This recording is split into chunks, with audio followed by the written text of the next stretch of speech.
Bonjour, nous sommes le dimanche 24 mai 2026 et le sujet est l'américain Intel et sa roadmap pour les prochaines années, feuille de route. Intel 10A et 7A.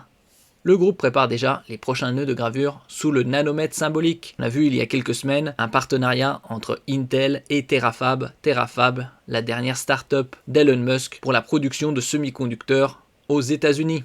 Le fondeur trace déjà la route pour la prochaine décennie avec 10A et 7A, tout en sécurisant le passage critique du 14A.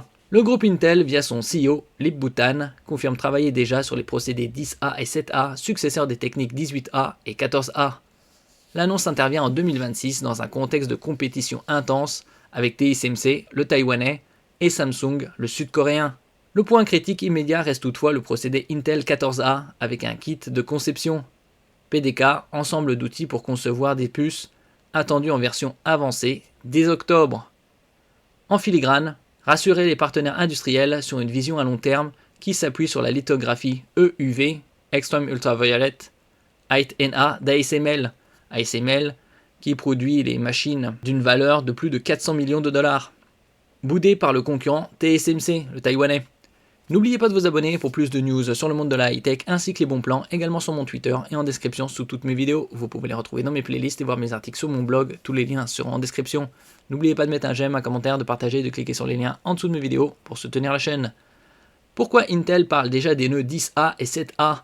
C'est pour informer bien évidemment les industriels de ces avancées techniques et c'est également du marketing par rapport à la concurrence. En annonçant tôt ces futurs procédés, la firme affirme que la continuité technologique est assurée sur plusieurs années. C'est un argument décisif pour les grands comptes, puisque Intel a bien évidemment besoin de grands clients pour assurer les investissements. C'est la roadmap dans les prochaines années, et donc le nanomètre, ça apparaîtra vers 2028, entre 2028 et 2030. Dans les faits, ces nœuds sont encore lointains, mais ils reposent déjà sur des briques concrètes, notamment la technologie EUV, Height NA, Extreme Ultraviolet, à haute ouverture numérique, permettant une gravure plus fine. Intel s'est intéressé tôt à cette technologie et a accompagné ASML, le néerlandais, dans son développement en testant les premiers équipements et en s'équipant de ses premières machines très coûteuses, puisqu'elles coûtent plus de 400 millions d'euros. Que représente concrètement le nœud 14A aujourd'hui ? Le procédé Intel 14A reste le pivot actuel. Intel prévoit une pré-production en 2028 puis une montée en volume en 2029. Le point clé est le PDK V0.9 attendu en octobre qui permettra aux clients de concevoir des puces test. Ce nœud introduit notamment le Backside Power Delivery, alimentation électrique par l'arrière du wafer, optimisant performance et efficacité énergétique. En parallèle, ASML fournit les machines EUV Height NA nécessaires. Intel peut-il rivaliser avec TSMC sur ces technologies ? Il y a différentes technologies dans le monde. Actuellement, TSMC est en train de produire en 2 nanomètres. TSMC vise des volumes élevés dès le lancement, alors qu'Intel démarre souvent plus progressivement.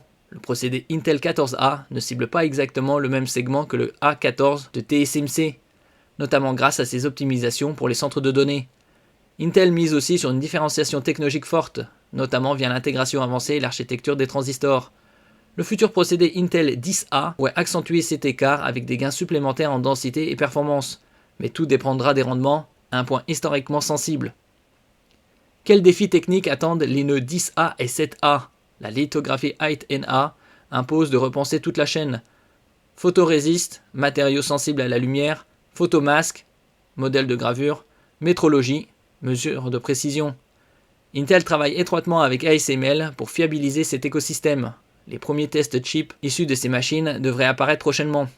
Les roadmaps, feuilles de route, sont essentielles dans l'industrie des semi-conducteurs, mais elles évoluent souvent. En se positionnant sur les nœuds 10A et 7A, Intel cherche avant tout à sécuriser ses partenaires et à regagner en crédibilité. Le vrai test reste l'exécution. Si le 14A arrive à maturité avec de bons rendements, alors les annonces sur 10A et 7A prendront du poids. Sinon, elles resteront perçues comme des projections ambitieuses. Merci pour votre écoute et à la prochaine.